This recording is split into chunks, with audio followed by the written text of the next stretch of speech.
The Star Wars Old Canon Book Club is made possible by contributions on Patreon. Head to patreon.com/SWOCBC for ad-free episodes, reading guides, movie and TV episode audio watch-alongs, and more. In fact, there's a full-length audio commentary for the very film we're discussing today, available now for patrons. Today's Old Canon Fact of the Day comes from the Star Wars Essential Guide to Vehicles and Vessels by Bill Smith, first published in 1995. Admiral Akbar used an expanded B-Wing fighter dubbed the B-Wing E-2 for Enhanced Model 2 as his personal diplomatic shuttle. The B-Wing E-2 is the second version of the two-man B-Wing starfighter, the first of which was originally designed by Akbar and the engineers of the Verpine Hive colonies Slane and Corpil shortly after the Battle of Yavin. Today's selection is Star Wars, a film by George Lucas, first released on May 25th, 1977. Enjoy the show, and may the Force be with you, always.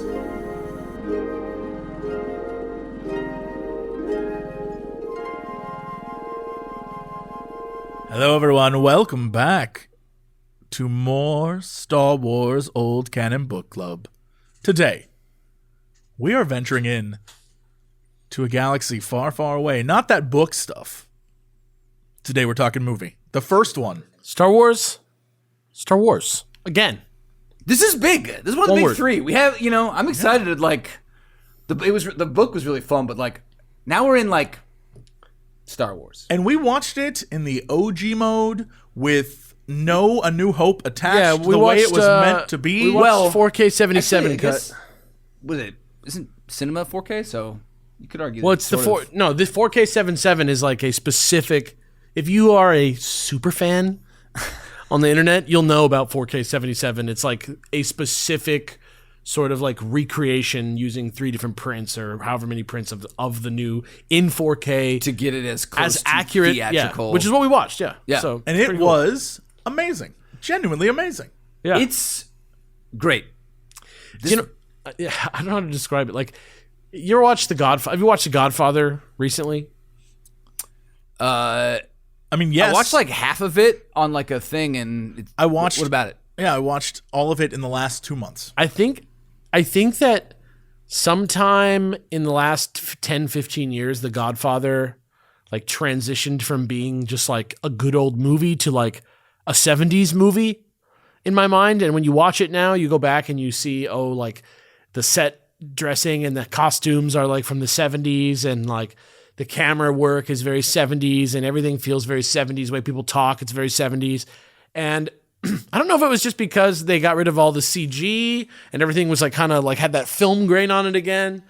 But the fun thing about watching Star Wars this time was just and maybe it's because we watched that Light and Magic documentary on Disney Plus recently that also is very much about how wild it was that Star Wars blasted out. But I'm thinking of that 70s show episode where everybody's obsessed with Star Wars. I gotta watch this because you're it's so good. Red finally sees it in the theater for the first time. He can't deny it. Even he likes it. Yeah. But just watching it the way that we watched it, it kind of put me in that mindset for Star Wars.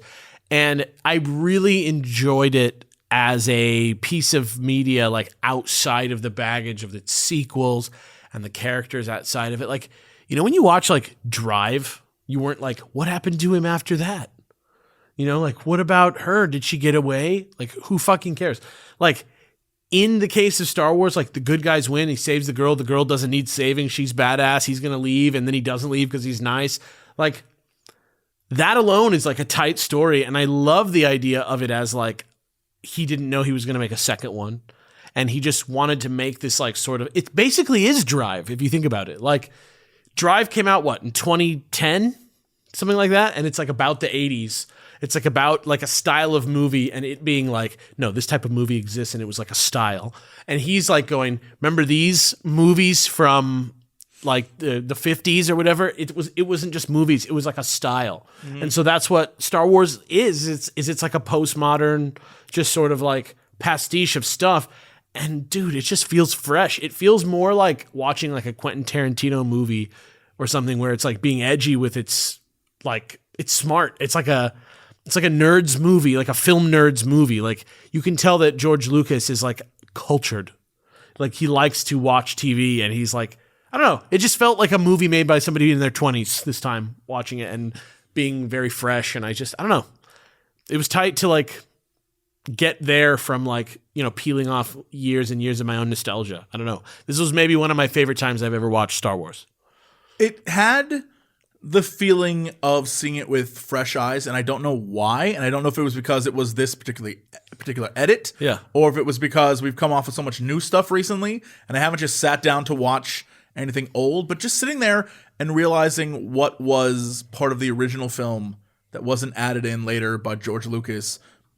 It's great, but you can also see the things where he was like, I want to change this, and I know I want to change this, but I don't know, seeing it as it originally was made me appreciate what a good movie it is. Yeah, exactly. Like the special effects being crappy, like the bad lightsaber, the little, we were talking about the little squares that are like behind the TIE fighters as they spin through space. Yeah. Like that shit, like number one, watching the movie, you're not like distracted by how bad the effects are. You're like in it and it feels textured. Like people, it's surprising, and it shouldn't be surprising because it's fucking real stuff. But like, it's surprising. Like, oh, this stuff is still tight now. Like, it still works. The Death Star, the trench run, all that stuff. It's fucking tight. It sick. Looks amazing. Like the lack of cleanliness around it is very like. It makes you realize that people made it and did a good job of doing like a handmade special effect. Like maybe this is because I'm from California. Maybe I don't know. Maybe you think differently because you're from a different part of the country, Jesse. But like, there's like people always talk about the difference between Disney World and Disneyland, and how Disney World people like. There's a type of person who thinks, well, obviously Disney World is better because it's bigger and there's more stuff and they got all this space and it's like everybody's comfortable and like it's huge and expensive. And then Disneyland is like 1/5 the size. Everything's tiny, but it's handmade. You can feel that it's from the 60s. There's like something exciting about the fact that Disney is old and you can feel the oldness. Like the same way when you go to like Europe from America as an American person and see like, oh shit, this memorial in London is from a fire that happened 900 fucking years ago or some shit. You're like, this is like legit. And you look around at all the buildings and you're like, this is legit because it feels older. I feel like Star Wars doesn't normally have that because they try and make it seem like it's from now all the time. Like, it's really like discordant to go watch that movie and get like 2022 quality special effects in there. It's really weird. But watching it without that, seeing like the scene where Han Solo goes down with Greedo and it's like, he's like a brutal guy who murders Greedo, like that type of shit, like adding like this edginess to the movie right there. That's like not another movie. It's not even murder. Greedo is there to kill him, and he kills him first. Yeah, it's just like well, that's what I mean. It's like it's the point is just like there was no thought to like we can't have Han Solo, the big major character, have this moment where he like kill someone because Han Solo wasn't shit at this time. He was just in service to the story of Star Wars. Like he's being like an edgy space pirate. Like he got to be a like real person instead of he has to be a hero later. So we have to like half the people watching the movie are like, oh yeah, this guy fucks. You know what I mean? Like this guy like drinks beers and smokes weed. And now you don't want him to be that way because he's like a family friendly hero, and by the time you get to Return of the Jedi, even Empire, like Star Wars was a different thing. You know what I mean? So that's to me that's the special thing about Star Wars 4 or Star Wars A New Hope 4. That like to me that's the special thing about it is that it's the only one where the actors, the writers, nobody involved knows that it's the most important movie ever made. You know what I mean? Yeah. Which is like so fucking cool. And I think honestly, like if we're talking about pure Star Wars, which is probably something we're going to talk about a lot on this show because we're talking about, basically like a version of the mythos before a giant corporation took over, right? Yeah. Like I think that you cannot get purer than these two, this book and this movie. And a combination, perfect. Yeah. It was so much fun to read what the ideas were and then experience what they became. And even just knowing that Vader was going to jump down from the top of the ship and then watching him enter, I think it's too. And then seeing all the supplemental things that since we watched the movie, I've now seen 2 things totally just in the wild. I saw one where they were describing the fact that originally the Millennium Falcon was supposed to be the Tantive. Yeah. And then George Lucas was like, no, it's too similar to this other ship. Go make me something. And then they came up with a Millennium Falcon, and that was amazing. And then Mark Hamill, I saw an interview where he was saying that while on set, he wanted to see Darth Vader's big entrance. And so he went to the set that day, and Vader walks in, does this whole thing, and he goes over to George, and he's like, George, I don't understand, like, why don't you have anyone be like, oh, that's Darth Vader, he's the Dark Lord of the Sith, like that kind of thing. And George Lucas was like, it's a white hallway, and this big hulking, like, black monstrous thing comes down the hallway, and we're gonna play some music over it, and people will get it. You'll get it, yeah. And he was like, and they did, and it blew my mind, and I realized, like, that's good storytelling. It was simple, and it did its job, and I was like, yeah, that's brilliant. And it works. Still works.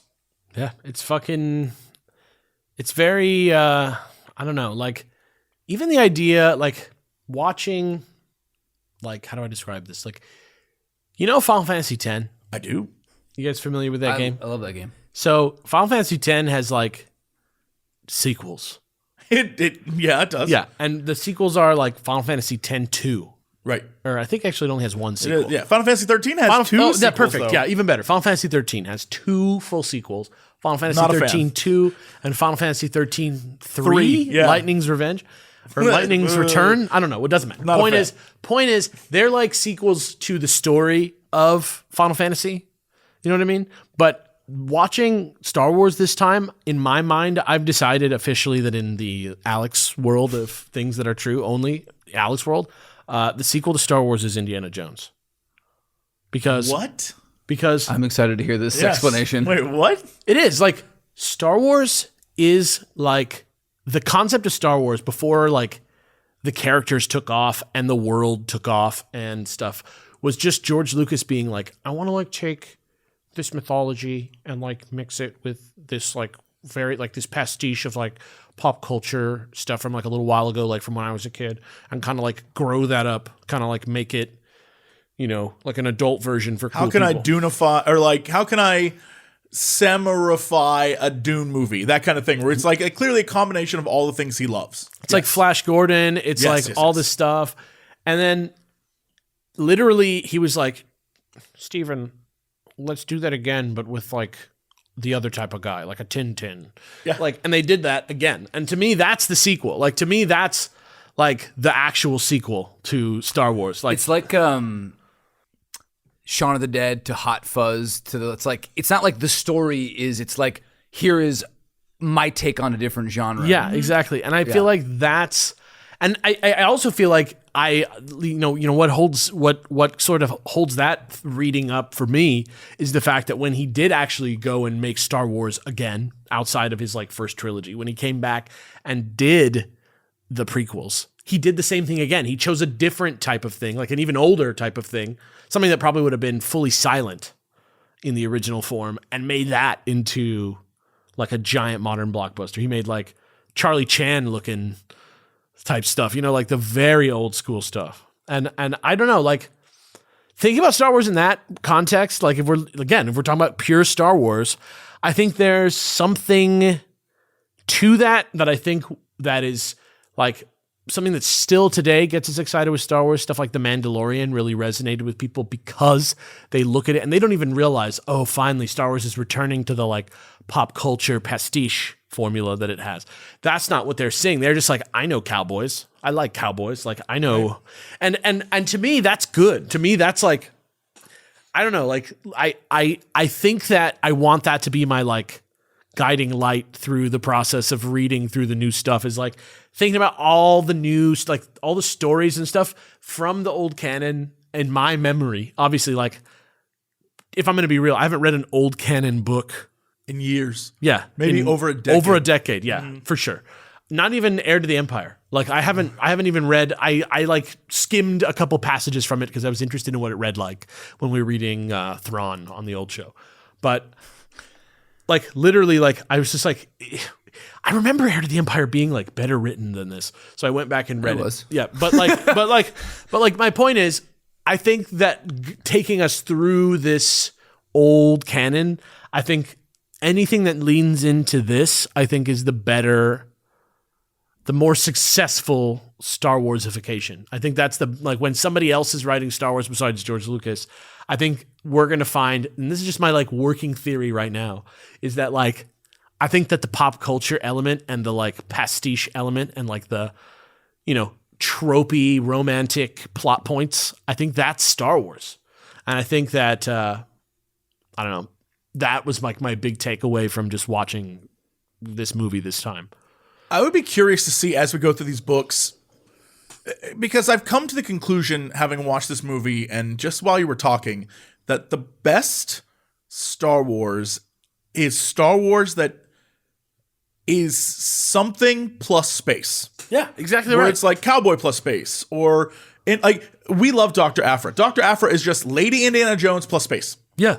That one did it. That's one you like. It's that. Yeah. And all the times where it's good is where it isn't spending 8 or 9 episodes up its own butt about like the qualities of a lightsaber. Like it's interesting for a little bit, but I'm not here for that. Or the stuff that like, you remember that like 4-part comic that like was right after Return of the Jedi and it ended up with Poe's like parents planting the tree. Yeah. Where it's like, there is nothing here. Yeah. It's just story content. It doesn't really like that book. It's not a take. It doesn't have a thing. It's just more. It's some weird connector that they felt was necessary that, Poe is Poe is really part of the story. Yeah. Just not and I think that kind of sucks. And I'm all about just Star Wars telling Star Wars tales. And I hope that in the future, as it appears they're trying to do with some of the things coming down the pipeline at Disney, that they're just like, F it. It's a space opera set in space in a galaxy far, far away. It doesn't need to be anything other than a space. Like, it could be anything they want it to be. People are not that like, what do you really know? Like the average person who's watching Star Wars is not us, right? Like that's what we talked about all the time back in the day. Like, we know the answers to all these questions, and like, Davis getting mad about like the details is like coming from a place of like, you have like basically studied for decades, like, you studied Star Wars for years to have the knowledge that you have to get to the point where you're noticing these things. But like the average person doesn't care about like the lore of Han, Luke, and Leia and like what they've been up to, like between when they can see them in the movies. Nobody gives a shit about that. I think that's what Star Wars 1 is that. It's like, nobody cares who Luke is. Nobody cares about Han Solo outside of what he does in this movie. Princess Leia, outside of the fact that she's a princess and she like whips ass and says fuck. Like, that's what you want. Like, you know what I mean? Like, that's all you need. That's the story. Is the fun bit is the ragtag crew fighting the Dark Lord. And the fact that there's this like Jedi thing in there is like for you. You know what I mean? It's not for another writer to pick it up and take it and like tell you more about Obi-Wan Kenobi. It's to put in your idea, like, wouldn't it be cool? Wouldn't it be cool if you were a Jedi Knight? Like, wouldn't it be cool if you got to find out that you were going to go fly in a space battle? The plot doesn't fucking matter outside of the context of itself. That's the thing that I think is really cool. But the thing that we're going to come to realize as we continue the show is that at a certain point, and I would love to know when this is, because there has to be sort of a demarcation line of, for a while, I would say mostly during the 80s, early 90s, Star Wars existed in a place of, this is Star Wars, these are the characters, there is this force thing that exists, and Dungeons and Dragons. Whatever your mind thinks it is what it is. And then at a certain point, it became, this is the Force, this is the characters, this is the world, this is the universe, this is what... And that's sort of where it was like, okay, we accept what you're saying. And it reminds me of, and I'm sure, Davis, you can appreciate this, the idea of Warcraft coming in and being like, okay, we know we've been around for a while, and we have all these story elements. We're finally going to codify what is real, what is canonical. And so you're like, all right, If that's what you're saying, I buy in completely. And then the minute they start messing with stuff, you're like, well, That makes me mad. Yeah. yeah, I'm angry because you told me this is the way it was, and now you're telling me it's midichlorians, right? Yeah, and you're like, exactly. well, that's stupid.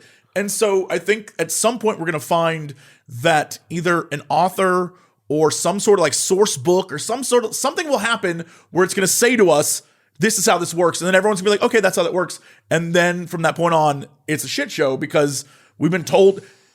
And before that moment, it was just the Force is ethereal. It's like whatever the hell you want it to be. It's ethereal, dude. It's true. It's true. Like, I don't know. Empire Strikes Back is like, it's a good ass movie about Luke, Han, and Leia, the people. Yeah. Again, like they picked up the threads of the people and like continued Han and Leia's character growth and continued Luke's character growth. And that's like one way you could have gone with it, right?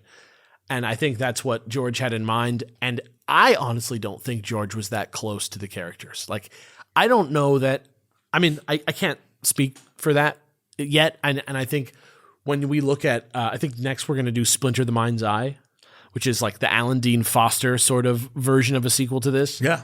And I'm only a little bit into it, but like, I think that originally, and I think that for even the first trilogy, the specifics of who anyone was didn't really matter so much that he was trying to. They're just archetypes. Yeah, he's trying to like use them to like as puppets to sort of like emulate this classical structure that he has. And anything that the characters say or do is just in service to that sort of like postmodern sort of thought, right? Like to like do Joseph Campbell with these cool space characters, right? And I think you're right. I think we're going to get to that point, and I think like right now we're in the dawn of creation. We're going to see Splinter of the Mind's Eye, which is like not canon, but it is canon, but it isn't canon. It's like Splinter of the Mind's Eye is like not canon with the old canon. But yeah, it's like the first thing to be decanonized. It is, but it is now recanonized because now it's Legends. But it's right. It's but like Canon almost is a. And look, I'm the guy that used to argue on behalf of Canon.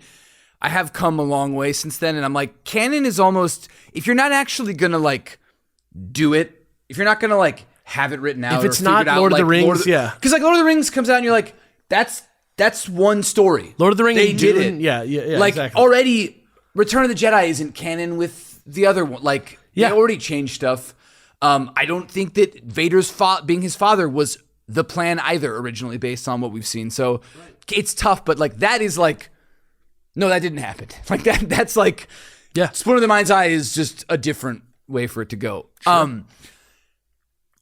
A lot of what you just said, I totally agree with about the characters, and I like these are stuff I was like thinking, and now having like worked in a medium for a long time where I'm writing a lot of stuff, and then again that ILM documentary is like I think everybody has seen a million different documentaries about Star Wars. Somehow, at least for me, they made some of the stuff seem, maybe because they were focusing on the studios, like the magic behind it, that they came at it from a different angle than I hadn't seen it before. You can see where their heads were at for sure. But also, one thing that like the only negative thing I'll say, and that I've been waiting to, I'm so late to the Dune game. I am decades late. I saw that fucking movie. It blew my mind, and I was like, he stole Dune. He stole it and made it dumber. Yeah. And I love Dune and I love Star Wars, but like I was watching it and I'm like, everything of that is especially in A New Hope is Dune. Like the Force, the fucking voice that makes them do stuff, the look of the planet, there's a special sword. Like all of this shit is like Dune. I've just been waiting to get on this podcast again and be like, oh, I'm sure everybody else was like, yeah, no, hi, I'm now on the level of that now. Except that Paul Atreides, right, is a character written with intention from the beginning of his life to the end of his life. Yeah, no spoils there. No. So like, what, we all know like the Joseph Campbell aspect, but they kind of like walked, I didn't know that George Lucas, I'd never seen American Graffiti and now I need to see it, but I didn't know he was into like hot rodding. Yeah. I didn't know that he was just sort of like a fucking layabout and got in like an accident and then, his mom or something. I forgot what they said he did. Like, basically, like, that got him into, like, going somewhere with his life. And then he went into, like, film school and, like, fell in love studying Joseph Campbell and got obsessed with mythology He's just and like world a nerd, building. yeah. And so it makes total sense why also, if you look at the different versions of the story, he's like a guy that had a vision in his head, and it didn't, like, the vision wasn't of Luke Skywalker and Han. His vision was the world. Yeah. And so I think you're like Like dead the artistic, on. like the not even the world, like the artistic world. Well, Like and he the- was like they're talking about how, and he was like, I wanted to take 2001: A Space Odyssey, but make it go fast, basically. And yeah, he sort of like had this world that was informed by Dune, 2001, and I think why it took him a while to settle on the story, but what he ended up doing was like the monomyth or like that stuff.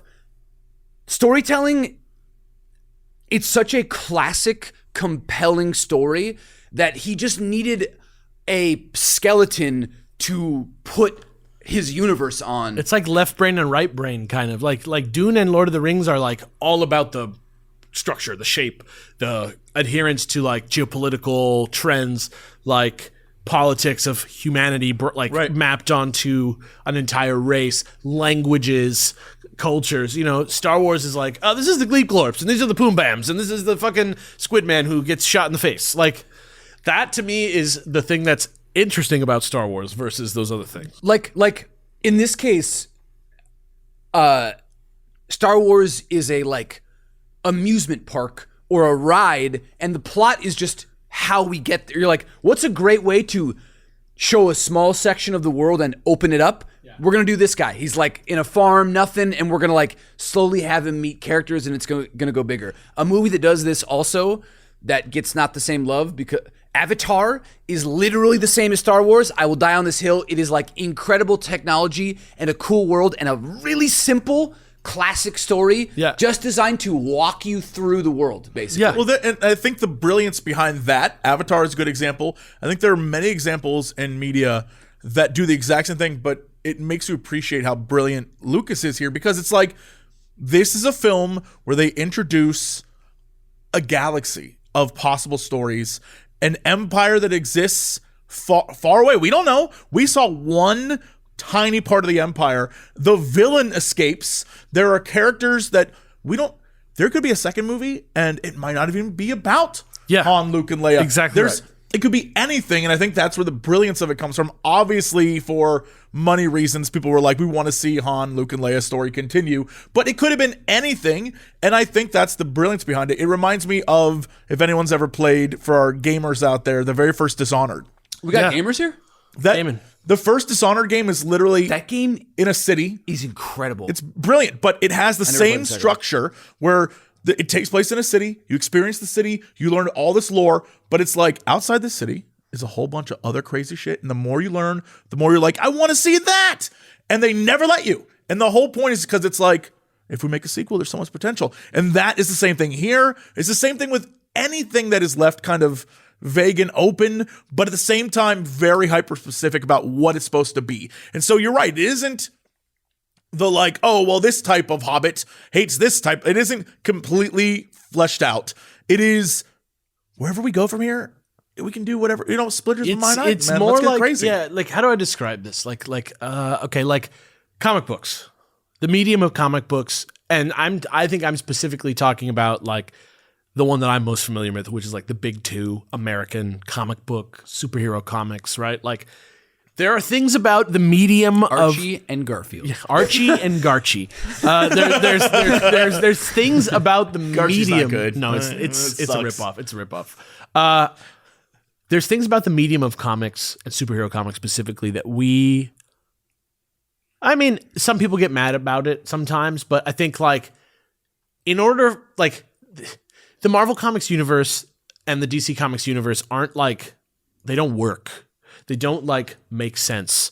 Like the way that crime works doesn't make sense. Like the fact that there's like world-ending calamities all the time. Like Peter Parker has been like outed to the entire world, and then a magic spell like erased everybody knowing about him and all this stuff. And the end result of that, after 50 years of these types of stories, or 100 years of these types of stories, is that we as the reader kind of look to that stuff as part of the flavor of comic books, is the sort of hokiness, like the general hokiness of the comic books and the structure of the myths and the things like characters with alliterative names, or Blackagar Boltigan. Don't disrespect Black Bolt. I will always. That's the king. I will always disrespect Black Bolt. Listen. That guy sucks. That's the worst. That is the worst name. No, Blackagar Boltigan sucks. just- but we like it anyway. The point is, it's cool. I like Black Bolt. You could just call him Black Bolt. The You don't point have is, to- it's tight that it's janky. Like the jankiness is part. Sucks. Dude, The Attitude Era. Namor wears underwear. Superman wears underwear. Like people don't That just makes recognize. sense. People don't recognize Your superheroes. dick will be flopping about. But you get what I'm saying. People don't recognize superheroes. There's no way Wolverine could be on every superhero team. He just wouldn't have the time. You know what I mean? Like stuff like that. You just sort of accept it because it allows you to have the imagination playground of Marvel, and just it's a malleable world with a lot of like stretchy parts that don't matter. Lord of the Rings is not like this. You know what I mean? Lord of the Rings is thought out. Everything. The story of Middle-earth is there. He is thinking about it. It's the creation of a man. It's one man's mind palace. It's like a separate reality that he thought into creation, fully formed. They speak. They all know the same thing. Unless you're making those Mordor games, in which case a spider becomes a very sexy lady. That I can't even touch that. But I'm just saying, like, Lord of the Rings was conceived of as like a story of a world and a history of a place. See that spider though? But Star Wars, and I was thinking about this after watching the doc, like the little video essay that was on FilmJoy recently. That was like about Rise of Skywalker. He like waited a really long time to put out his Rise of Skywalker video, and the point that really stuck out to me that was really interesting is that like, and this isn't like me trying to excuse something like Rise of Skywalker or something like that. That's like not really the point of what I'm trying to say, but like the fact that somehow the Emperor came back, and the fact that like the dead speak, and the fact that like the ending is very contrived, and the fact that like it's just all sort of like sappy dappy, and they just kind of like schmeh through stuff to like make it make sense in the way they want it so that they can get the galaxy to show up. There's part of that to me that is like integral to the flavor of Star Wars. The fact that everything just kind of flows out as needed in service to the story is, to me, part of it. Like the fact that like there's like the fucking Admiral Akbar is named, he's a fucking calamari. Like it's like fucking, that's stupid. That's stupid. It's named after a fucking squid ring dessert, squid ring appetizer probably. You know what I mean? Like that's dumb, right? There's no, you can't justify that as like You're trying to say calf is stupid? I'm just saying all that stuff is like janky, and it's also kind of like what we like. It's like part of the flavor. Yeah. And again, just circling it back to like the fact that we just watched the first Star Wars movie, I think that's coming through a lot harder. And I think that it's weird that what George Lucas wanted to do was kind of like spruce up those movies, because it kind of really detracts and distracts more than distracts from the fact that the jankiness is part of it. And I would maintain that the jankiness is part of it in the prequels even. I'm not saying they aren't bad movies in a way. I'm just saying that like the fact that he approached Attack of the Clones has a dumb name. He tried to do the detective thing. Like it's all there. It's like the contrived sort of copy paste is there. There's something about Star Wars the movie that's like a perfect version of that. And I think the reason is because it's the only one that you can watch as the only thing. It's the only thing that you can watch as the whole Star Wars. At one point, it definitely that has to do with it. I think like other things are just, when you're young and hungry, the creativity flows differently. Like we can't get into like, is it better or worse? No, but I'm saying like, just like, I don't know, when he's the prequels, I don't think were him at his most creative.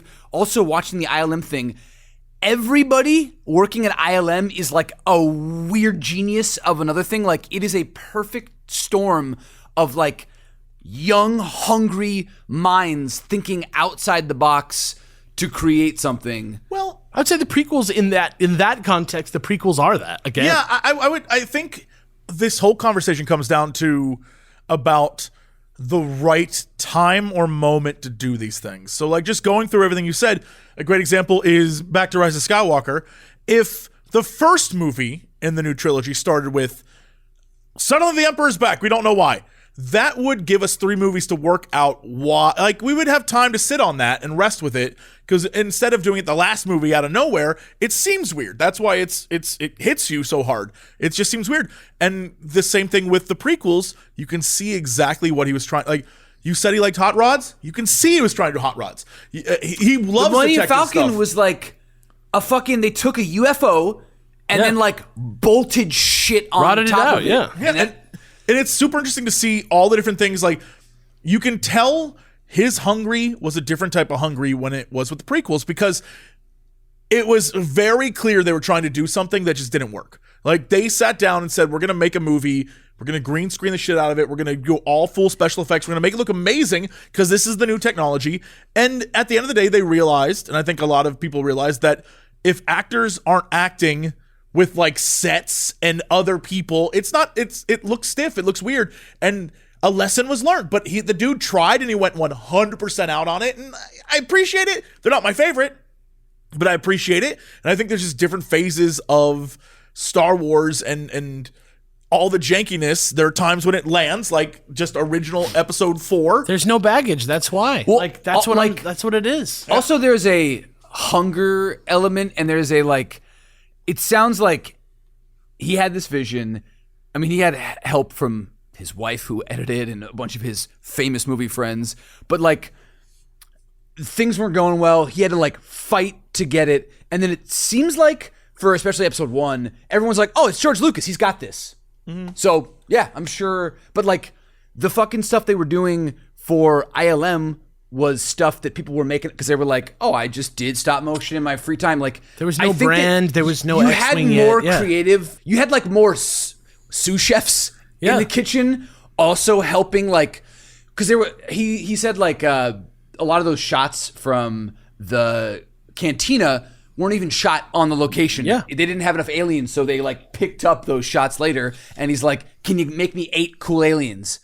And I think like by the time episode 1 came around, Star Wars is a big machine, and I'm sure a lot of those same people were just like, no, he's got it, we'll just do it. And they weren't as like, they weren't going out on a limb the same way. Like it's just a different it's a different beast. Well, it's yes manning at that point, where it's George can do no wrong and whatever he agrees to, and which is why I think his idea of I'm gonna make this all digital as shit is, you know, they learned a lot and we got a lot out of it. He wanted to make it a leap too, you know what I mean? Like he wanted to repeat. You could see what he was trying to do when he kept updating the originals, is he was trying to take everything to another level. And while it may not have been an incredible, I mean, the movies were a success, but it may not have landed the way he wanted it to, a lot of the things that came from that have made other movies better. Mm-hmm. So like, you know, at the end of the day. Also, we are going to watch episode 1 and Hell yes. we'll talk about we can talk about that later. Yeah. On the effects stuff, I can't like transport my mind back to the 70s, but I can imagine that mind blowing. They're like, especially watching that. Not only do they have to like, they had to make technology that didn't exist. They made cameras. They had to machine the equipment to shoot their never before done effect. Like, I didn't understand that before. I just knew they were doing new things. I didn't know that they had to make the new things to do the new things. It used to just be outside of the computers, and you just had to do everything. And every time you did anything, it was something. Yeah, but like that that technology from whatever university where it was like they mapped a small camera so they could do like literally different proportion sizes stuff. Like that the only way to get the speed was they had to actually attach to a fucking car to get the trench to go fast enough. Like the way I mean, we all have digital now, so you can just look at your shot. But when they were talking about how they were like, they had to set up a dummy thing, do it, go fucking develop that, and like get it ready, and then do it, and be like, all right, do you like this? And then like adjust, go do it again. Like, it's the amount of work that was put into it it's insane. Kit bashing, I now know what the term kit bashing came from, and that's just literally they took models and I guess World War II tanks and stuff. They would like It's a perfect off. allegory for, or like, you know, sort of poetic link to like what Star Wars is in general. Is just Absolutely. it's a kit bunch of bash. things put together. Yeah. Yeah, and like I've always loved it. It's like comfort food, but also something that like I've done a lot recently, especially with Alex, is just you get into like the MCU. You start to like watch a lot of the Hollywood movies. Going back, watching foreign films, watching, reading other books from different eras, Movies from reading before comics. 2010. Yeah. Like engaging in storytelling on different mediums and from different eras helps you realize like all right, a lot of people that watch this stuff is like, no, the new stuff is better because the old stuff is like boring, and you're like, no, pull away the like that they talk like you talk now, and there are classic things that stand the test of time, and there's a lot of other movies from the 70s or other things that do not. that just don't. But Star Wars, like on top of it, and it's because it's the monomyth or whatever, like they on top of the like icing that is an 11, they also have the core. They just nail the core so well. Yeah. Luke is a classic hero that he wants something. Like Han Solo is the rapscallion for the 8. Like they were free. nail it. They were free to be perfectly. They're free to be completely creative and artistic with every element of the story only this one time. If you think about it, like once this movie's out, everybody on Earth has an idea Of what what Luke Skywalker is. Everybody's already The Final Fantasy effect or whatever. He was like, everyone has an idea of what Final Fantasy is. Yeah. But it's not the same. Like it's different. Everybody, but like even like the X-wing. But only mine matters. They were, for Star but they, Wars. my point is they were redesigning everything. They were redesigning the X-wing to make it perfect. They were doing they had the ability to change every element. And now, you know, 30, 40 years later, right? Like the complete, not only is it like just through the context of like what's been shown in the movies, but now there's like this force online of like people together who all think they know what Star Wars should be. And you have to think about that when you make the story. You cannot be creatively free in the same way not just because of some Disney whatever edict. Like even if it wasn't Disney who owns Star Wars, after you make it and it's a hit, you're beholden to that. Yeah. I don't know why when you said that, the first thing that came to my mind as an example was imagine being the first person to make pizza. Yeah. You know, pizza is a crust, sauce, cheese, topping.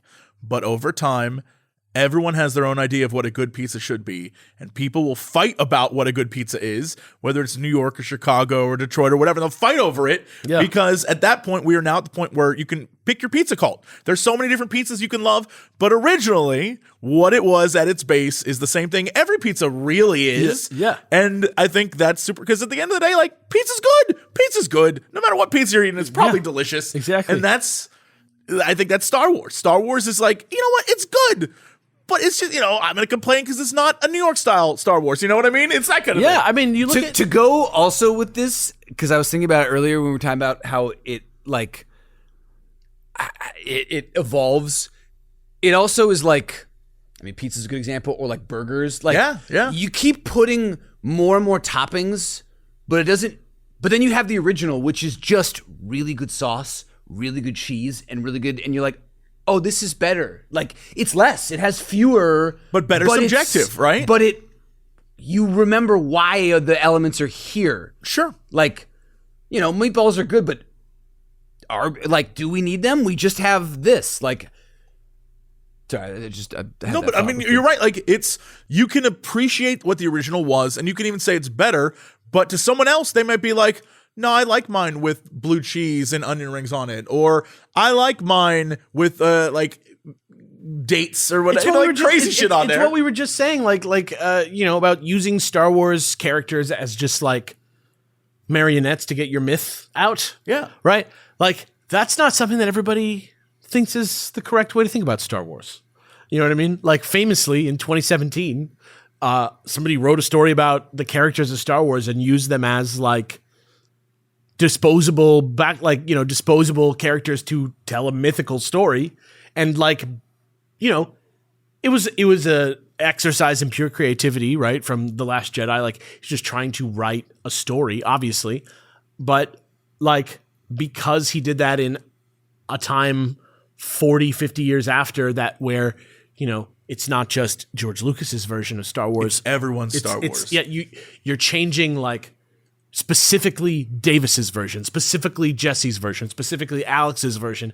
You're in dialogue with all these different versions of Star Wars that didn't exist when it was just your own private little idea.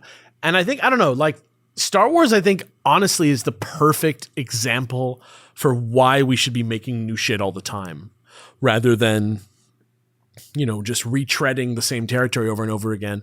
And I think we're going to find as we go through all these nonsensical Star Wars related stories and stuff that the most fun we're going to have is when we get in that pure zone. And I think that's a feature of the Legends universe that is much more distinct than the current Disney universe. And I more than anything, like reading that first book and watching this movie, that's the thing that I'm pointing out to me like the big thing that's different, and I'm very excited to find out more about that. I'm that's like I say, these are my little theses for this podcast. That's like where my head's at right now. I want to track, like what happened to Star Wars over time. So that's where I'm at right now. The thing that I think we're going to see is that for the most part, the main Star Wars books are just what's Luke and Leia and Han up to. And to me, that's fine. It's like whatever. I think the Thrawn trilogy is incredible and there's some other ones that are good, but for the most part, I'm kind of like, yeah, I don't really care about Jason Solo. Like, I never really cared that much. Yeah. But let me tell you about the comics. Yeah. The comics are no rules, just right. They're like 10,000 years ago. Yeah, we're like 100,000. Fuck you. Star Wars is different. Completely different. Which is the cool way to do it. It's very cool. And that's when they're like, oh, by the way, also, there's this other guy, and he's kind of like a Jedi too, and he does his own things like Han and Luke together. Yeah. And they start introducing other things, and that's when it takes off for me, because as much as I love the Luke and the Leia, like that's fine, and it's nice to see what happens to them, but seeing them flesh out this universe that has so much potential, like the fact that they're like, yo, those green guys, they emit pheromones that turn people on. That's their character. And you're like, Star Wars, baby. Let's do this. Yeah, Let's get exactly. crazy. There was a cosmonaut. Yeah. There's like 6 astronauts. That dude getting with weird. the fucking haircut in the bar. There Come was on. clearly a child bat that was drinking. Nobody carded that. It even like... his name's Cabe. Yeah. I mean, like, it probably just came down to the practicalities of the person that you would fit in the suit. But I'm like, look, you could be like, oh, no, it's a full-grown bat. But I'm like, no. Look at how children try He's to a grab baby, something yeah. versus Maybe he adult. was a full-grown That's bat. a boy.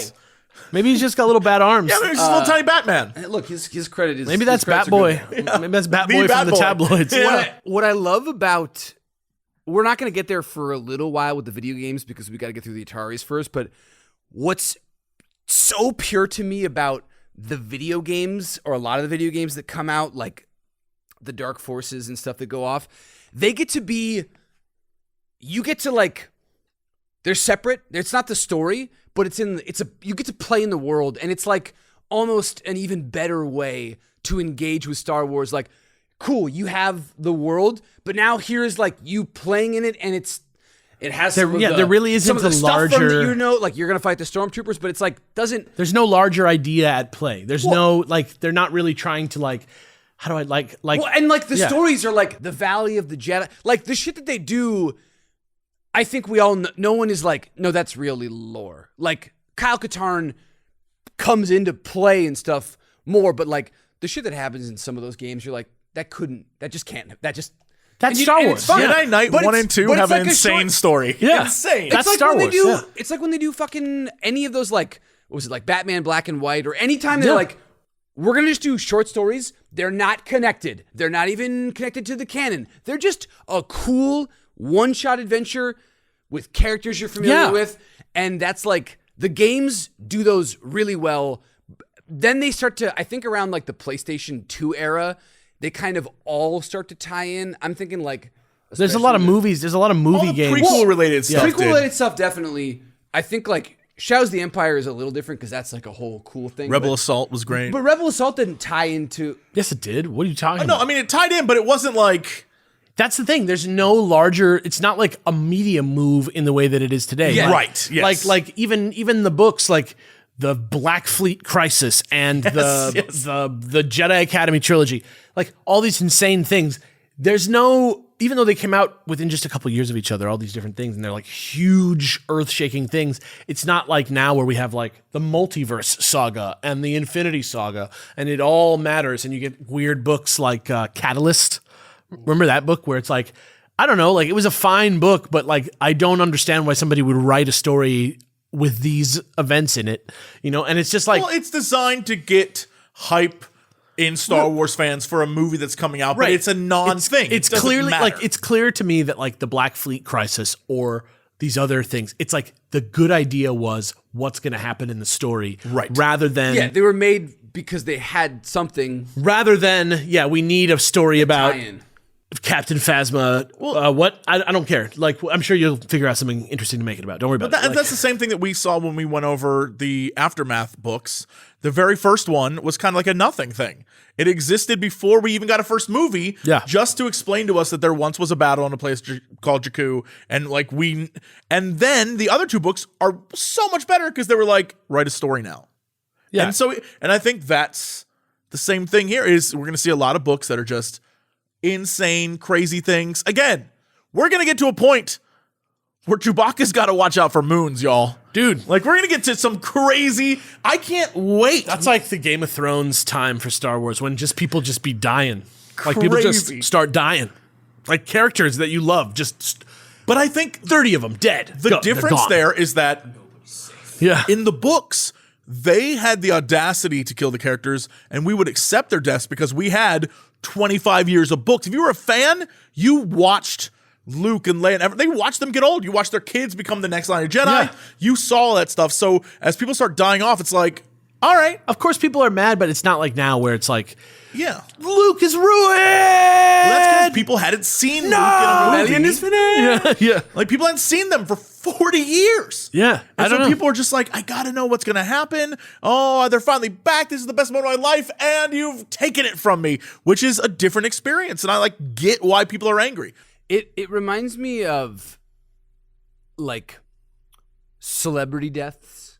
Like when somebody young dies, it's really like tragic because of the things you didn't get. And I think like the Disney era of Star Wars, like killing off Han and things because they erased or don't acknowledge their expanded history, and all you got was Han, I guess, broke up. The and very became next time you estranged, saw him, he died, and then he yeah. dies. But whereas, like, when an old Hollywood actor dies at 90, you're like, it's a bummer that they're not here, but like they did get the full run. So it's like, yeah, Chewie died. I haven't read that book. I just know of it, but it's like I do have 50 adventures with like it maybe it was time or something, you know? It really was. And honestly, It's a different energy. honestly, the There's- replacement for Chewie, pretty interesting. Yeah, and there's also, and going off of that, what you were saying, Davis, there's also the idea that if a celebrity dies at 90, for example, if we don't see them and suddenly there's a tweet that they're dead, it's a lot more like, oh man, that sucks, compared to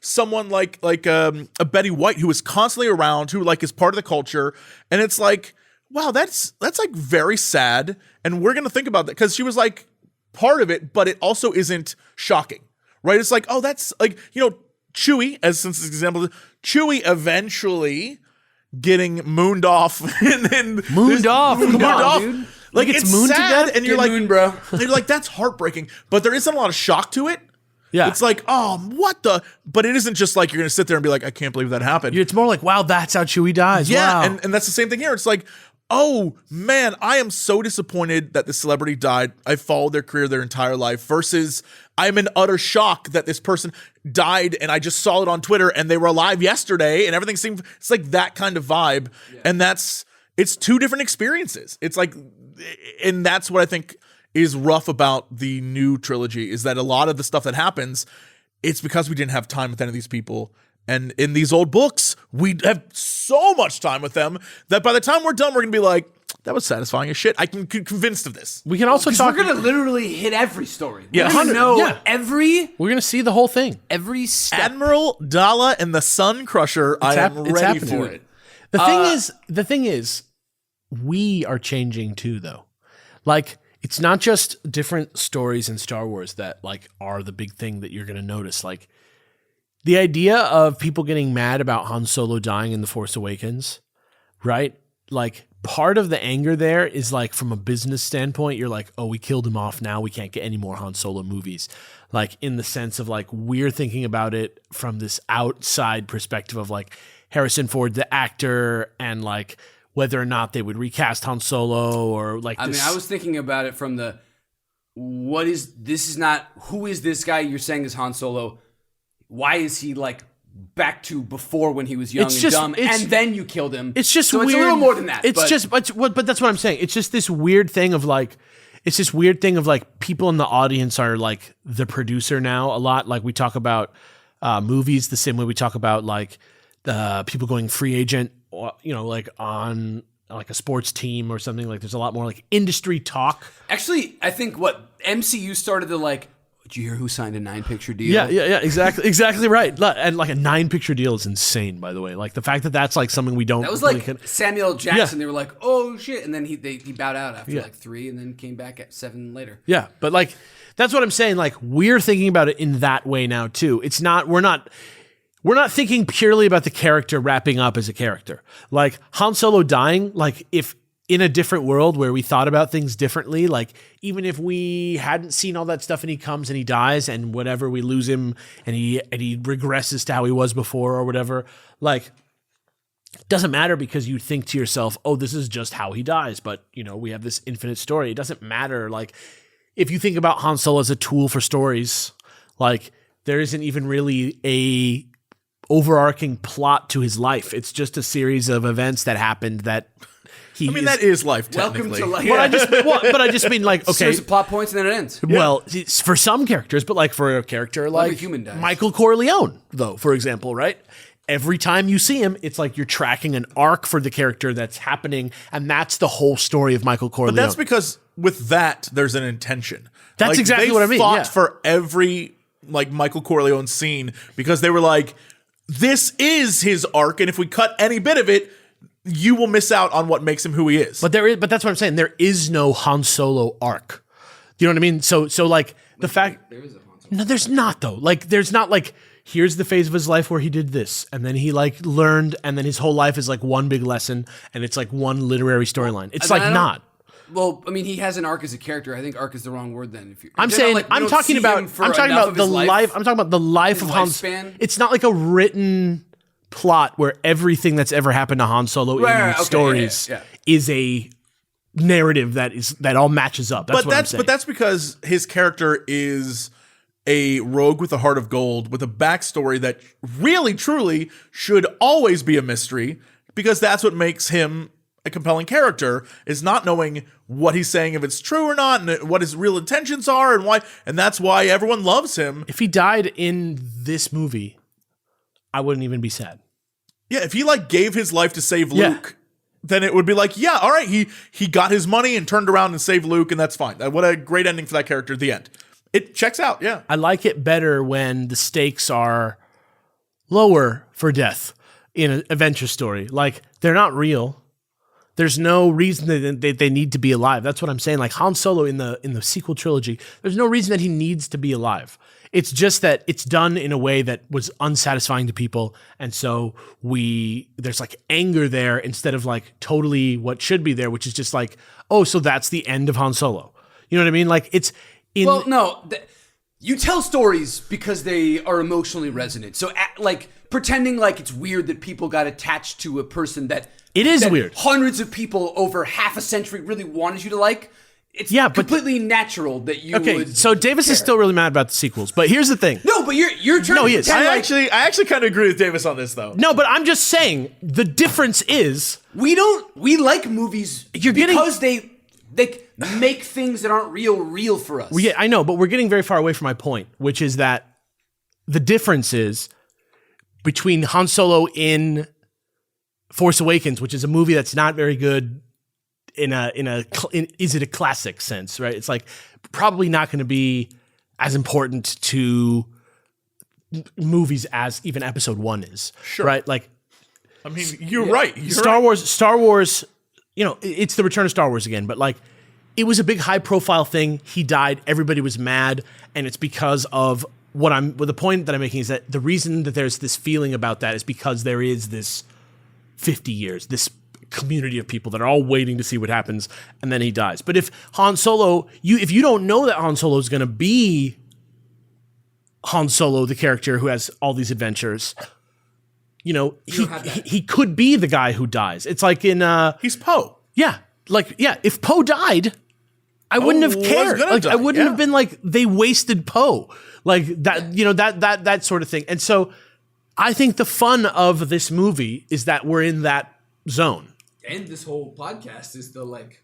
I mean, we're going to find that that's not the case, like, you know, like as we go on, right? No, it's going to build on it, but like, that's the cool is like revisiting those. Yeah, there will be some truly awful books and or comics that we have to get through, and that's fine. Well, like, yeah, that's part of it. That's sure, the but experience. right now, what I mean is right now, everyone's pure creation. Yeah.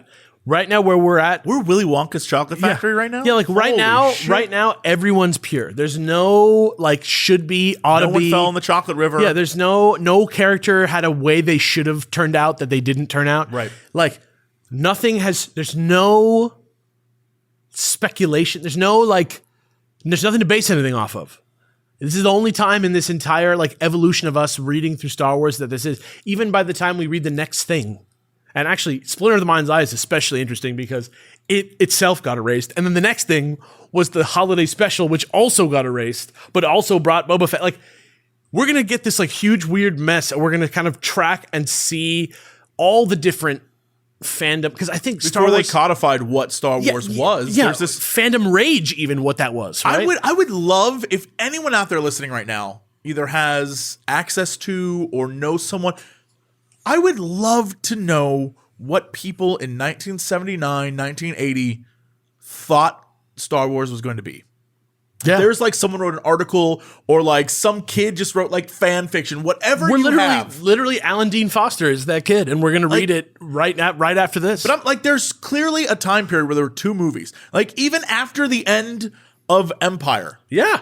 I can't imagine, because I remember being young and seeing the second Matrix movie. And what the third Matrix movie was compared to what the second Matrix movie was giving us. Yeah. I was so let down by that third movie because in my mind I was like, it's a Matrix then a Matrix and all of it's fake and like Neo. Like I had so many envisions. Low key, like that's kind of what it ended up being. It was a Jesus allegory. But anyway, like the thing that I think is interesting is that there's going to be a point. Started as a self-actualization allegory too. Yeah. God, that first movie is perfect. It's exactly the same thing. It is the thing where like, and watching, like, going and seeing like indie movies again, being like, oh, fables. Yeah. Movies that aren't like, this is what happened. Yeah. And instead it being metaphorical. Morpheus doesn't matter. Neo doesn't matter. They're not real people. Yeah. Well, once you make 2 and 3, suddenly, no, he actually is.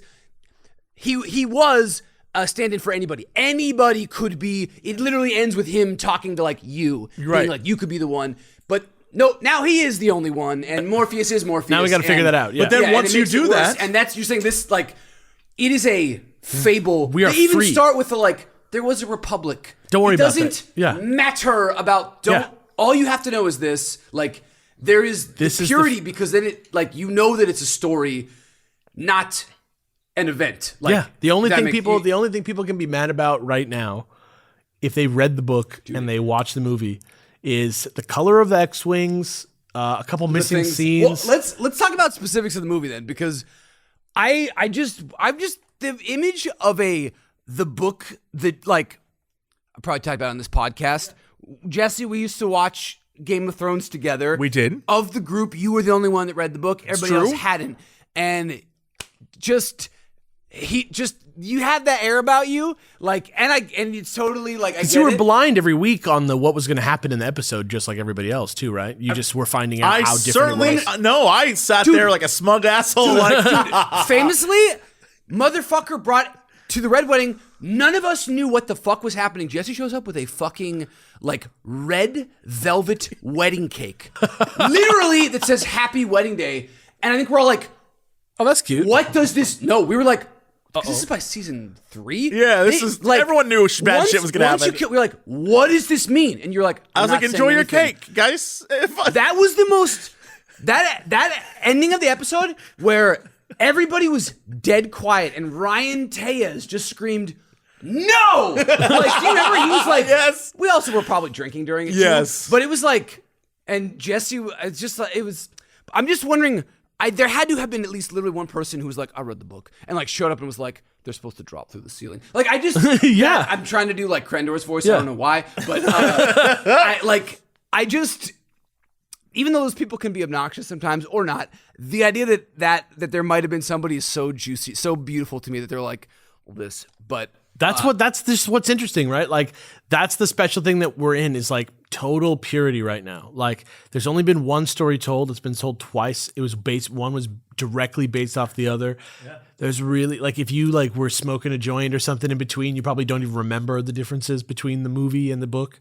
But oh man, I don't think that it's possible to talk about Star Wars. And I mean, I know we just talked about like the plot last episode of Star Wars 1 and kind of like how it all works together, but like, I wanted to take this time to also just kind of focus on the other half of Star Wars outside of the stories, which is us kind of like the Star Wars fans sort of like being born into like the culture that we are today, right? Like the just like where that all came from. And I'm interested because, you know, as we track this, we're going to be able to also track like fan mail, and we're also going to be able to track like, you know, articles that were written by press before movies would have already been released.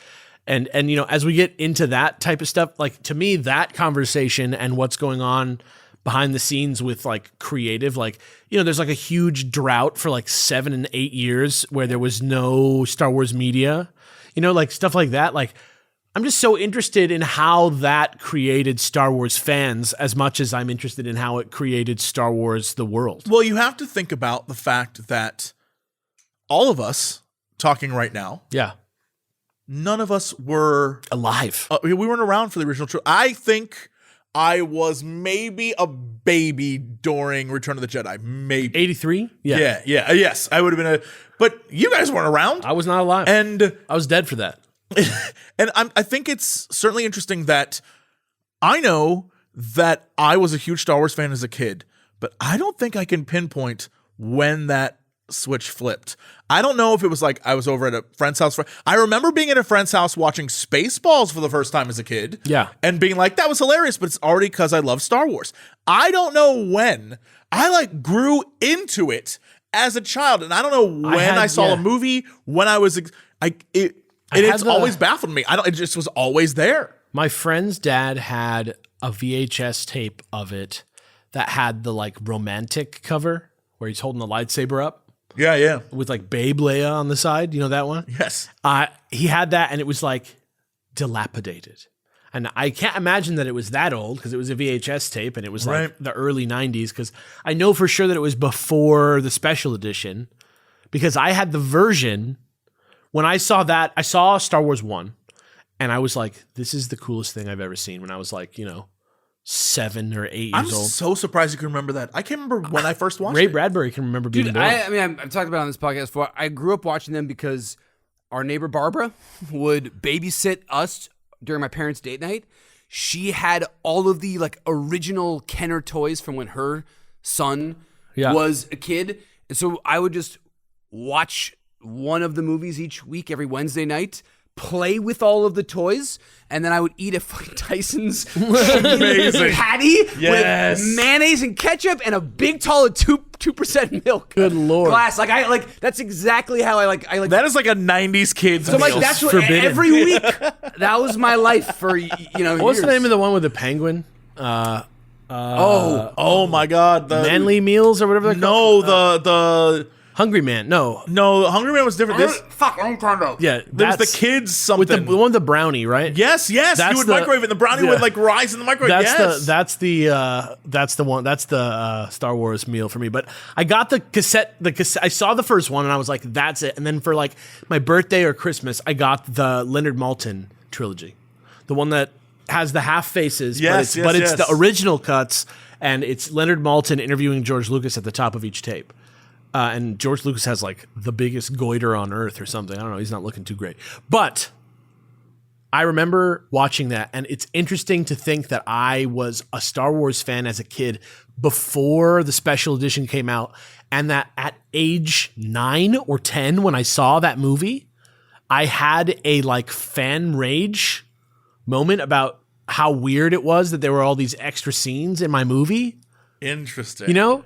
Dude, it makes total sense because I don't know. Whenever something is like different for kids, I mean, and for adults too, because adults are just older Big kids. Like you're like, no, this is wrong. That's not how it's supposed to be. So it like makes perfect sense because all your brain had probably for knowledge was like just Star Wars. So anything is like your whole world has changed. It's like, hello, political liberal, pop culture conservative. What was great about the re-releases was taking people who had never seen Star Wars to a movie theater to see it. Mostly, yeah. I mean, like I remember taking my friend Brian's little brother, and we just like watched him lose his mind. And it was the most pure thing I've ever seen. He never seen any of them before. Yeah. And they released, I think it was like 1 month after another. It was like, yeah, like not too soon. It wasn't too long between them. Yeah. And so I got to watch him see the original trilogy back to back, and it was beautiful. It was like watching this kid experience religion or some shit. He like was in it, and he became such a big little nerd about it. And we were just like, I'm so proud of you, buddy. It's so cute. And that it was fun because I know that that's exactly what I was like. The real question is, are we going to watch the special editions? Yes. Oh, absolutely. I'm excited for those episodes. To like compare and contrast and see where we're at as Star Wars fans at that point. Like, that's the thing that I'm really interested in, is just seeing like what stuff I'm holding on to, what stuff I like, what stuff I want to be the same way, see what they tried, see what they kept.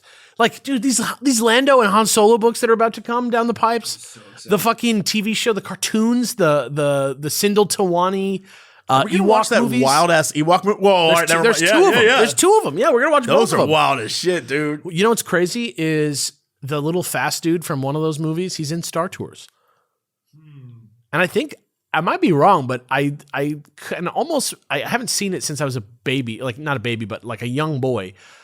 I'm pretty sure that maybe she crashed in a Star Tours ship. I can't remember. I know this has nothing to do with Star Wars, but when we get to the Ewok movies, can we just take some time out and go watch Willow? Yeah, Just for fun, dude. They're just like for making fun. Go dude, watch they're bringing Willow. it back. And Yeah, he's in it? dude. I haven't seen Willow in maybe 20 years, Yeah. and I love that movie. It scares the shit out of me. It's like fucked up special effects, It's but I'm ready crazy. to go. Dude, Labyrinth when I was a kid. Oh my Very god. scary. And the Dark Crystal? Yeah. Oh. That shit was fucked up. And actually Star Wars too. I remember when I was afraid of the Yoda cave. Yoda scared you? No, when he cuts Oh, the off tree, when he, like, goes when he under cuts off the head and it's him. Yeah, And it was yeah, like yeah. a little, and it's like, it's definitely not a real head. You know, it's like a mannequin head of him for a second.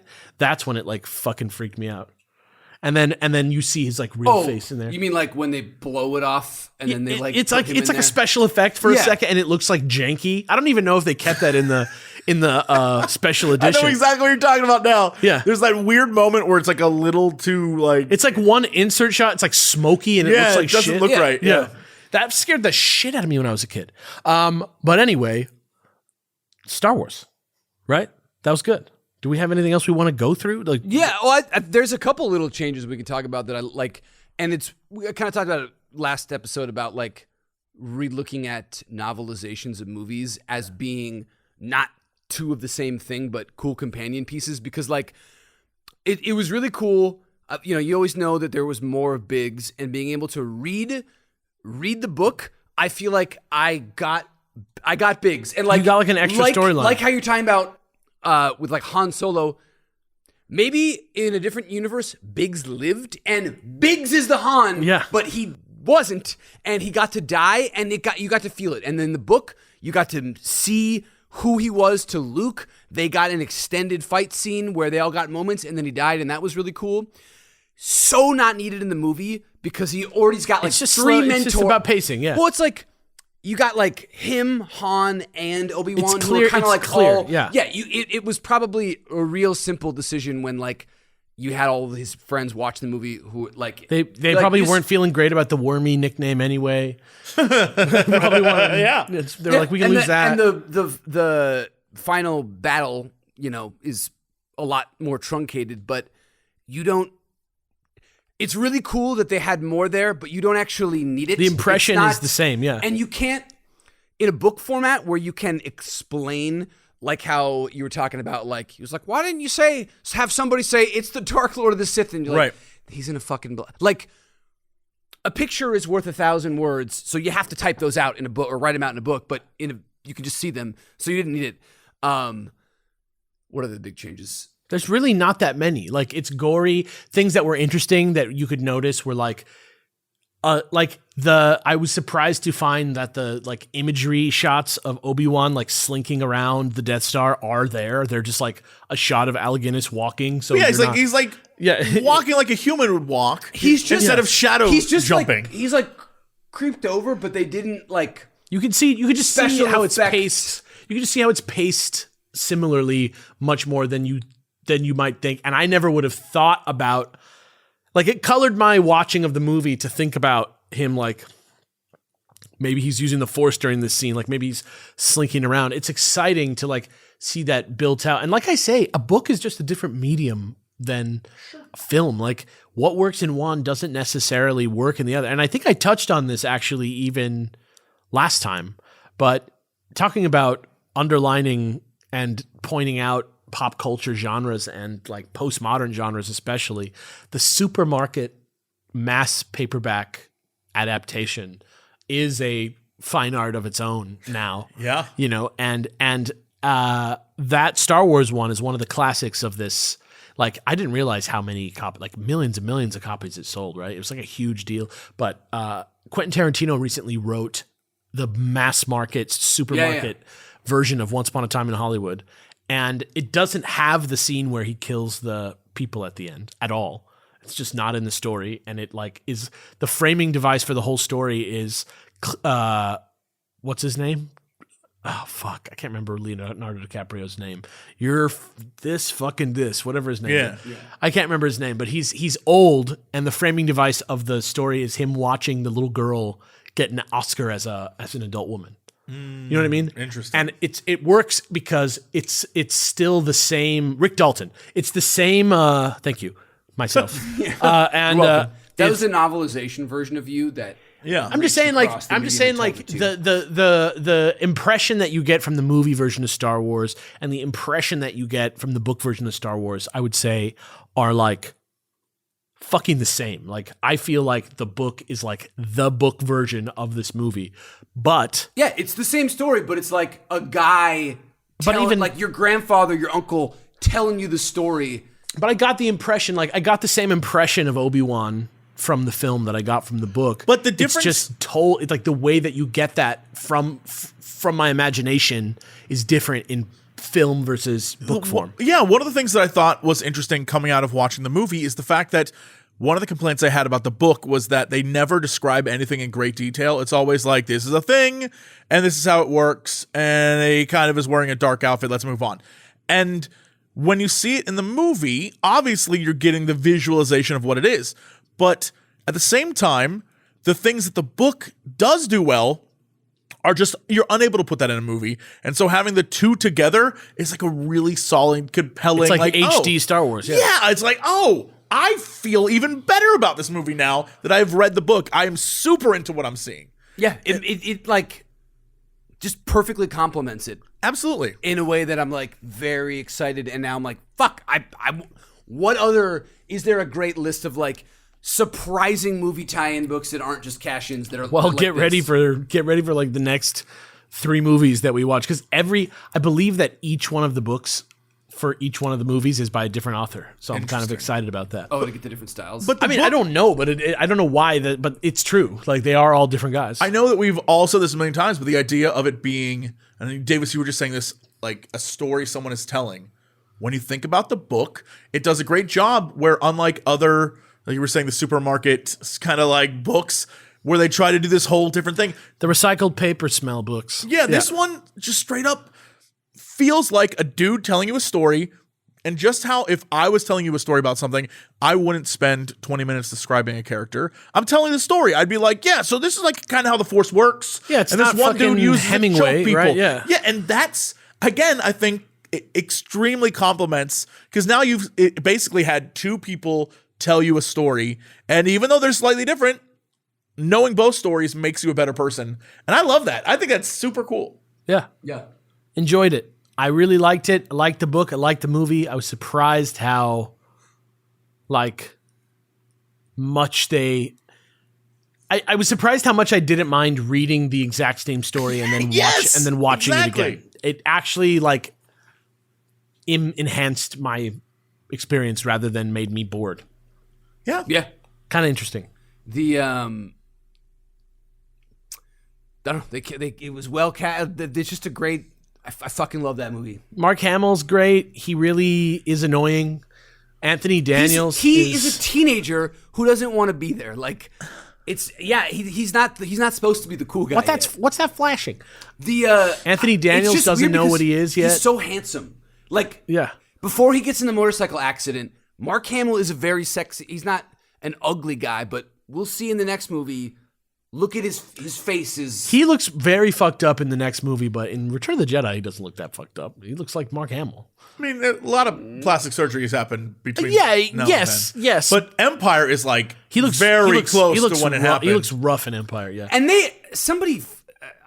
like it's hard because there's so many like urban legends around these movies, and depending on when you talk to George Lucas himself, he has a different answer on when stuff is on what it was created Right. or why. But they were like, I felt like for years they were like, oh, he gets attacked by the Wampa as like a way to cover it, and then he or somebody was like, no, that's not what happened. But it's like, it's just a pure coincidence that you had a scene already written where his face gets disfigured exactly in the same way that it happened in a motorcycle accident. I'm sure they. You want me to believe that story? I'm sure maybe they leaned into it. I don't know. I have no idea. But first hot take of the podcast. Here we go.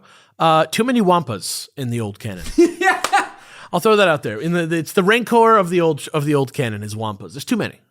There's brown Wampas. There's white Wampas. There's just too many. There's too many Wampas in the old canon. How about that? That's a hot take from me. in video games, especially. Yeah, especially in So video. many video game especially in Wampas. video games. They But threw those guys in there all the time. that to should be kill. like fucking Bigfoot. Like, it's so Yeah. fucking weird that there's like a million Wampas in Star Wars But games. yet they, at least in like the A New Hope games, don't they just make up a bunch of monsters that you never see in the movies? I'd to rather fight? they did that. Like, No, I know. I'm saying like there's a precedent for creating their own, and then they're like, you fight them 7 times. when the it's one also like them walks out of the responding- desert and shadows the Empire, I'm like, get the fuck out of here. You It's fucking also like Wampa. when Rancors are on every planet. Yeah. Like everyone has a Rancor. It's like that true? Is that They're like the okay. dogs of Star Wars. Seriously, Yeah.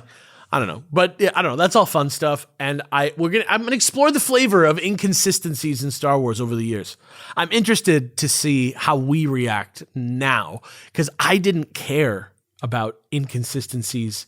I famously don't care about inconsistencies, I think, on this podcast, but like, I'm interested to see how our current Star Wars and media consuming minds make sense of the original canon of Star Wars and the storytelling decisions that they make.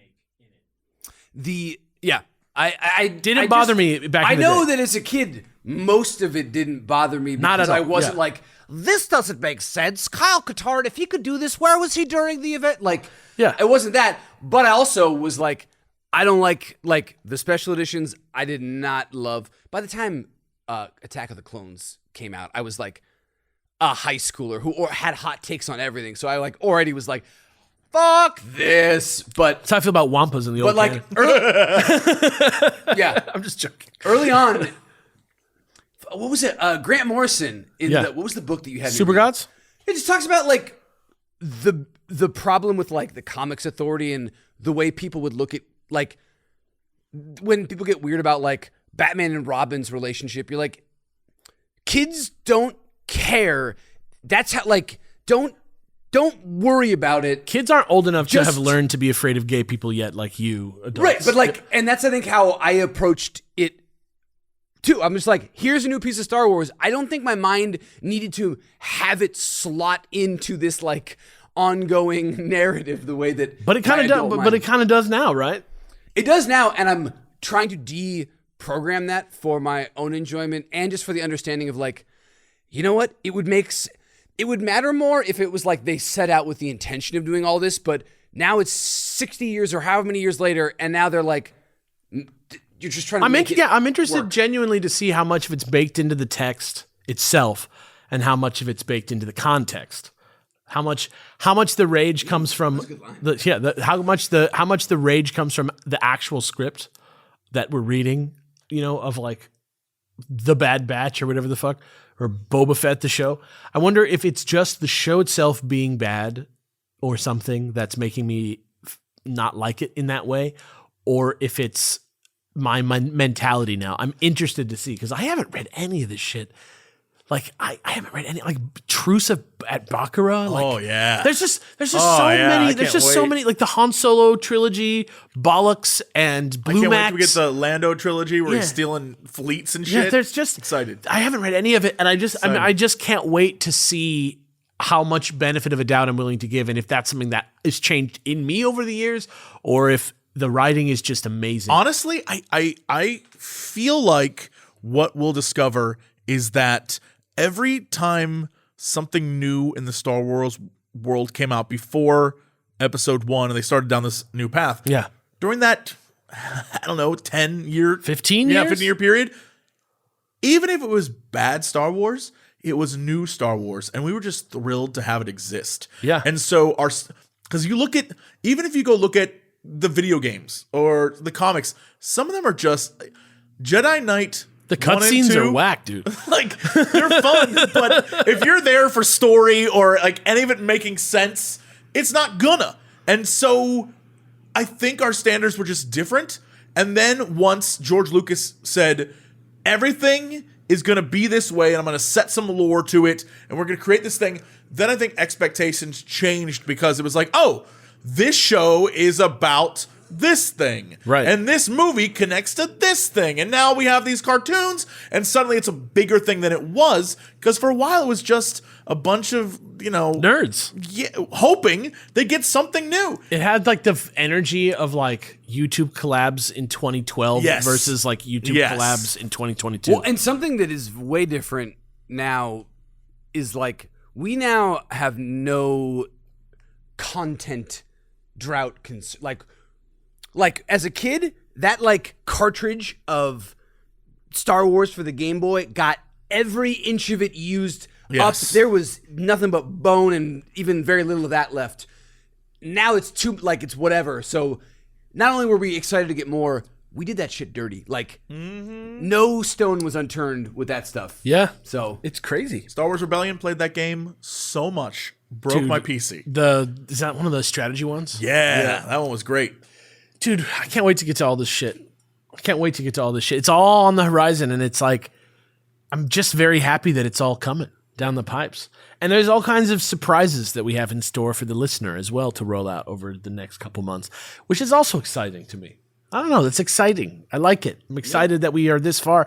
And I don't know if I'm more excited to read Splinter of Mind's Eye or watch the holiday special.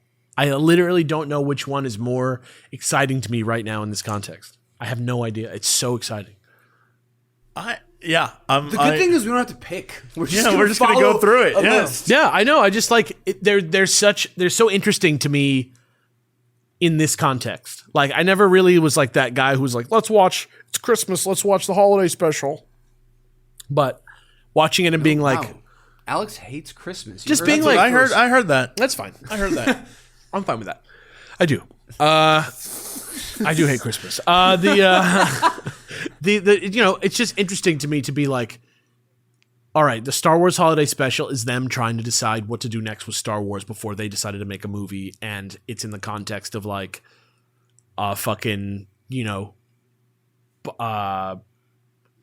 special with like Random celebrities. Frank appearing. Sinatra or something like that, or a Dean Martin type thing, but it's with like the Star Wars cast. That's like one thing. Splinter of the Mind's Eye is like them stumbling towards trying to figure out what to follow up the story with, right, without the context of it being like the biggest thing in the world. I don't know. It's just exciting. The premise of reading something in that context is very exciting to me. So hopefully when we get there, it's not just a big pile of shit.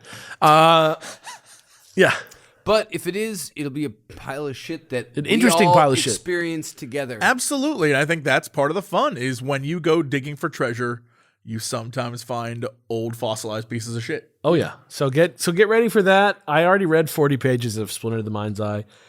Interesting book so far. Well, and for the holiday special, you can listen along as we just experience it. Just have a good time while we it's gonna be live. I think there's a 4K 77th edition of I know it's on YouTube. That's the best I think we're gonna get. the highest quality version of it imaginable. I remember they used to sell it on the rack at my comic shop as a bootleg. I remember there was Yes. like a little spinning bootleg rack on the counter, and it had Yeah. like the Fantastic Four movie, The old shitty one? Yes. and the Flash Old TV Spider-Man. show, yeah. All that I stuff. got an interesting connection to the holiday special that I'm excited to talk about on that episode. That's exciting. Can't wait. All right, I'm outie. Okay. Alex just left. I left. guess that's it. All right. Well, thank you all for tuning in. Alex is walking away. Peace out, guys. See you later. I'm far. Alex is pretty far. We'll special effect that. We'll make that sound better. Oh no, is that an X-Wing? Alex, are you taking off and flying away? What we'll do is we'll get somebody to like do his voiceover. Oh no, starfighters are TIE fighters are coming to get you, Alex. Get out of the way. I'll take care of it. Don't worry, I'll get. Not Porkins. Oh, you got Porkins. Yeah, he crashed immediately. Yeah, I'm so sorry. I'm all right. Well, that's it for us. We'll be back soon with some more Star Wars. Thank you so much for being a part of this, and we will see you guys next time. Bye, gang. The Star Wars Old Canon Book Club is made possible by contributions from our listeners at patreon.com/SWOCBC, where again, this week, we've just released the accompanying audio watch-along for Star Wars 1977, featuring Alex, Jesse, and Davis. And thanks for listening. We'll be back soon with a discussion about our next selection, Splinter of the Mind's Eye, a novel by Alan Dean Foster, first released on March 1st, 1978. This episode was edited by Alex Del Campo and Alex Fasciani. The theme song is Venus, the Bringer of Peace by Gustav Holst, performed by the U.S. Air Force Heritage of America Band. Original show art by Jackie Whistler. See you next time.